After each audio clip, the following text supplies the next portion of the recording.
जय Hind everyone. क्वाड्रिलैटरल्स chapter number 5 देखेंगे। इसमें जो है पहले क्वाड्रिलैटरल्स के टाइप्स, जो बेसिक चीज़ें वो देख लेते हैं कि क्या क्या बेसिक आपने क्वाड्रिलैटरल्स में पढ़ा अब तक। तो अगर आपको आ जाता है तो everything will be easy for you. So देखेंगे क्या है बेसिक में, बेसिक्स ऑफ क्वाड्रिलैटरल में। तो बेसिक्स में अगर आप देखेंगे तो वहाँ पे हमें टाइप्स पहले पता होने चाहिए। हम टाइप्स पे और प्रॉपर्टीज़ पे वर्क करने वाले यहाँ पे हम एरिया में नहीं घुसने वाले, क्योंकि हमको उससे कोई रिलेशन इस चैप्टर में नहीं आने वाला है। सो बेसिक्स में जो क्वाड्रिलैटरल होता है, क्वाड्रिलैटरल क्या होगा कि अगर कोई 4 पॉइंट है और ये पॉइंट को अगर मैं से ज्वाइन कर दूँ तो ये एक पॉइंट यहाँ पे, एक पॉइंट यहाँ पे, तो ये क्वाड्रिलैटरल नहीं बनने वाला। अगर आप बोल दोगे कि द सेगमेंट ज्वाइनिंग 3 पार्ट्स या फिर 3 लाइन, तो ये क्वाड्रिलैटरल नहीं बनने वाला। तो रूल क्या है क्वाड्रिलैटरल के ये कि अगर आप कोई भी 2 पॉइंट ज्वाइन कर रहे हो तो रिमेनिंग 2 पॉइंट एक ही साइड में आने चाहिए। देखो एक ही साइड में आ रहे हैं। अगर ये जो 2 ज्वाइन करोगे तो ये भी एक ही साइड में आना चाहिए, 2 ज्वाइन करोगे तो ये भी एक ही साइड में आना चाहिए, 2 ज्वाइन करो तो ये भी एक ही साइड में आना चाहिए। This is we can call quadrilateral. इसको हम क्वाड्रिलैटरल कहेंगे। अगर आप ये फिगर देखोगे तो यहाँ पे ये एक ही लाइन में आ रहा है, ठीक है, ये भी एक लाइन में आ गया। बट अगर मैं ऐसे लाइन ड्रॉ करता हूँ, ये आगे एक्सटेंड नहीं होती बट ये पार्ट कर देता है, ये क्वाड्रिलैटरल नहीं है आपका। This is not called a quadrilateral, ठीक है।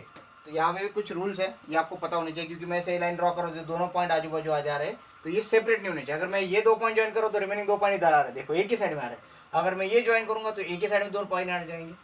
यहाँ पे अगर आप करोगे तो ये अगर ड्रॉ करोगे तो ये 2 पॉइंट तो एक साइड में आ रहे हैं। अगर आप ये सेगमेंट ड्रॉ करो तो 2 पॉइंट एक साइड में आ रहे हैं, बट ये सेगमेंट अगर आप ड्रॉ करोगे थोड़ा सा एक्सटेंडेड पार्ट में तो आपको दिख जाएगा कि ये दोनों सेपरेट कर रही है। तो this is not a quadrilateral. तो ये रूल्स है क्वाड्रिलैटरल्स के।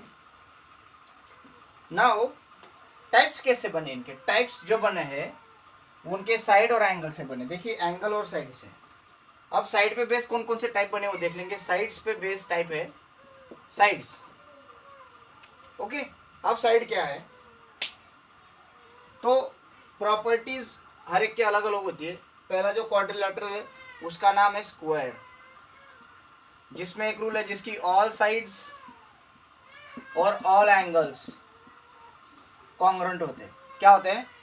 कॉन्ग्रुएंट होते हैं। उसको क्या बोलेंगे? स्क्वायर बोलेंगे। ये कॉन्ग्रुएंट वर्ड आपको याद रखना है। All side all angle congruent, square. अब साइड अगर कॉन्ग्रुएंट है तो ऑल साइड कितने भी डिग्री सेंटीमीटर के हो सकते हैं, बट एंगल अगर कॉन्ग्रुएंट है तो 90 डिग्री के आएंगे, याद रखिए, ठीक है। Second rectangle.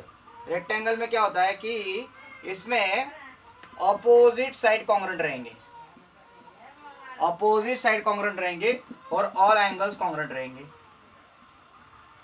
All angles congruent में 90 डिग्री। रेक्टेंगल का डेफिनेशन पहले एक राइट एंगल रहेंगे, उसमें उसको रेक्टेंगल बोलेंगे, ठीक है। Square all side all angles are congruent, then it is square. Rectangle opposite side all angles congruent, then it is rectangle. Third one rhombus.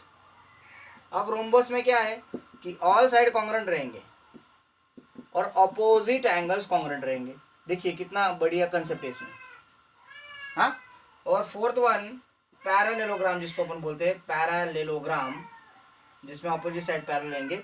इसमें ऑपोजिट साइड्स और ऑपोजिट एंगल्स पैरेलल होते हैं, कॉन्ग्रुएंट होते हैं।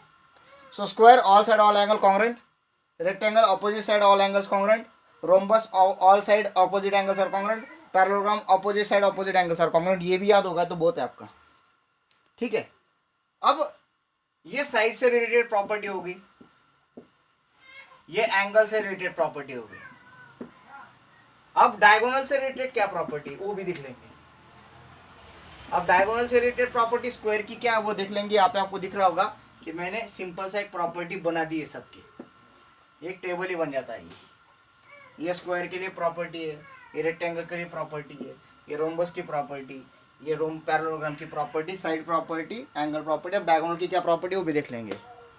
अब डायगोनल जो होते हैं स्क्वायर्स के, they are perpendicular bisectors, perpendicular bisector होते हैं, ठीक है। They are perpendicular bisector. और सेम प्रॉपर्टी होती है किसकी? परपेंडिकुलर बाइसेक्टर होते हैं एंड क्या होते हैं? डायगोनल्स कॉन्ग्रुएंट होते हैं, याद रखिए। डायगोनल्स कॉन्ग्रुएंट होते हैं किसके? स्क्वायर के, ठीक है। अब रेक्टेंगल में सिर्फ बाइसेक्टर होते हैं, परपेंडिकुलर नहीं होते। बाइसेक्टर्स में टुकड़े करेंगे कैसे, देखिए अगर कोई रेक्टेंगल है तो ये डायगोनल ऐसे जाएगा, ये डायगोनल ऐसे जाएगा, ये परपेंडिकुलर नहीं रहेंगे बट बाइसेक्ट करेंगे एक दूसरे को, एक दूसरे के सेम टुकड़े करेंगे। ये बात आपको याद रखनी है, ठीक है। अब नेक्स्ट जो थिंग है, ये बाइसेक्टर है एंड क्या है, बाइसेक्टर एंड डायगोनल्स इसमें कॉन्ग्रुएंट होते हैं, याद रखिए डायगोनल्स कॉन्ग्रुएंट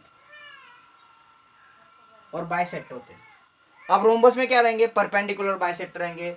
रोम्बस अगर ऐसा है तो ये एक दूसरे को परपेंडिकुलर बाइसेक्टर रहते हैं, 90 डिग्री में बाइसेक्ट करेंगे। Yes, so they are perpendicular bisector, perpendicular bisector. और दूसरी कोई प्रॉपर्टी नहीं, डायगोनल्स उसके कॉन्ग्रुएंट नहीं रहते। सिर्फ स्क्वायर और रेक्टेंगल में डायगोनल्स कॉन्ग्रुएंट रहेंगे, रोम्बस और पैरेलल में डायगोनल्स कॉन्ग्रुएंट रहेंगे। यहाँ पे सिर्फ बाइसेक्टर होते हैं, बाइसेक्टर्स बस। ये आपको समझ में आ गया होगा। तो ये साइड से रिलेटेड प्रॉपर्टी, एंगल से रिलेटेड प्रॉपर्टी है, डायगोनल से रिलेटेड प्रॉपर्टी, यहाँ पे आपके नेम है। इसके अकॉर्डिंग आप पूरा, यहाँ पे आपका पूरा चैप्टर का स्टडी हो गया, इसमें पूरे थ्योरम्स आ गए इसमें। अब हर एक की प्रॉपर्टी हमें स्टडी करनी है, everybody's property we have study. अब क्या प्रॉपर्टी स्टडी करनी, थोड़ा सा समझ लेते। देखिए ऑपोजिट साइड पैरेललोग्राम की कॉन्ग्रुएंट है। अगर रोम्बस की ऑल साइड कॉन्ग्रुएंट है, इट मींस ऑपोजिट साइड भी कॉन्ग्रुएंट होंगी, तो रोम्बस भी क्या हो जाएंगे, पैरेललोग्राम हो जाएंगे। All rhombus are parallelogram according to the side. अगर आप रेक्टेंगल के बारे में बात करोगे तो opposite sides of parallelogram are congruent, rectangle भी ऑपोजिट साइड पैरेलल है, तो एवरी रेक्टेंगल इज पैरेललोग्राम हो जाता है। और अगर आप देखोगे सो ऑल साइड्स स्क्वायर की कॉन्ग्रुएंट है तो ऑपोजिट साइड भी कॉन्ग्रुएंट होंगे। It means all square, all rectangle, all rhombus are parallelogram. ये जो तीनों हैं ये किसके बेटे हैं, पैरेललोग्राम के बेटे हैं। तो पैरेललोग्राम इनका पप्पा है, तो पैरेललोग्राम को अगर स्टडी कर लोगे तो इनका पूरा आपको डीएनए मिल जाता है। तो हम किससे स्टार्ट करेंगे, पैरेललोग्राम से स्टार्ट करेंगे, क्योंकि पैरेललोग्राम में ऑपोजिट साइड अगर कॉन्ग्रुएंट है तो रोम्बस में भी ऑपोजिट साइड कॉन्ग्रुएंट ही होते हैं, क्योंकि उसके तो सारे साइड कॉन्ग्रुएंट है तो ऑपोजिट कॉन्ग्रुएंट ही आ जाएंगे। रेक्टेंगल में ऑपोजिट साइड कॉन्ग्रुएंट है तो पैरेललोग्राम हो जाता है, इससे ऑल साइड कॉन्ग्रुएंट है ऑब्वियसली। एंगल्स की बात करोगे ऑपोजिट एंगल कॉन्ग्रुएंट, रोम्बस के भी ऑपोजिट एंगल कॉन्ग्रुएंट है, इसके तो ऑल एंगल कॉन्ग्रुएंट है तो ऑपोजिट कॉन्ग्रुएंट आने वाला है, क्योंकि देखिए ऑल एंगल अगर कॉन्ग्रुएंट है तो ऑपोजिट भी क्या, ऑपोजिट एंगल भी क्या आ जाएंगे, कॉन्ग्रुएंट आएंगे। इसके भी ऑल एंगल है बट ऑपोजिट एंगल क्या आ जाएंगे, कॉन्ग्रुएंट आ जाएंगे, 90-90। मींस स्क्वायर पैरेललोग्राम की प्रॉपर्टी सेटिस्फाई करेगा, रेक्टेंगल भी पैरेललोग्राम की प्रॉपर्टी सेटिस्फाई करता है, रोम्बस भी पैरेललोग्राम की सब प्रॉपर्टी सेटिस्फाई करता है। It means every square, every rectangle, every rhombus is parallelogram. It means अगर हम पैरेललोग्राम का स्टडी कर लेते हैं तो हमें स्क्वायर, रेक्टेंगल और रोम्बस का भी स्टडी हो जाता है उसमें। और ये प्रॉपर्टीज हमें पढ़नी है, अभी ये सारे थ्योरम के रूप में आपके सामने आएंगे और इसको प्रूव करना है। ये प्रॉपर्टी मैंने सिखाई, इसको प्रूव करना है। आप लोगों ने ये सीख चुके हो प्रॉपर्टी सारी, इनको प्रूव करना है, ठीक है।